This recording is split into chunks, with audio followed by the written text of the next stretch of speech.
नमस्कार, प्रणाम दोस्तों। हमारे ब्लॉग में आपका स्वागत है। आप सब कैसे हैं? हम उम्मीद करते हैं आप सब अच्छे होंगे। और आज आप सबके बीच में हम वीरू जी और हमारे साथ में गीता जी होली का गाना हम आप सबके बीच में सुनाएंगे। आप सब हमारे चैनल को ज़्यादा से ज़्यादा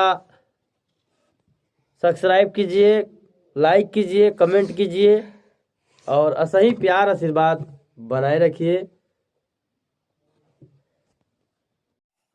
एक जना के नया नया शादी भइल बा और शादी क के चल जाता है कमाए दिल्ली बॉम्बे।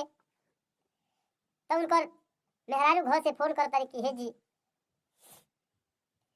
आ कहाँ रे बाहर में बानी, होली चढ़ गइल बा, फागुन चढ़ गइल बा, सबकर मरद बाहर से घरे आवत रे, कौना मुदैया के नौकरी करे गइल बड़ी, कैसे फोन पे बतावत तारी आ कैसे समझावत तारी, का कहत तारी सुनी सबे। कैला काहे के गवन रहे के जब रहे न बलमुआ, कैला काहे के गवन रहे के जब रहे न बलमुआ, कैला काहे के गवन कैला काहे के, कैला काहे के गवन कैला काहे के गवन रहे के जब रहे न बलमुआ, कैला काहे के गवन रहे के जब रहे न बलमुआ। हरि सब कर बलम अइले छोड़ी के बाहरवा, छोड़ी के बाहरवा हो, छोड़ी के बाहरवा।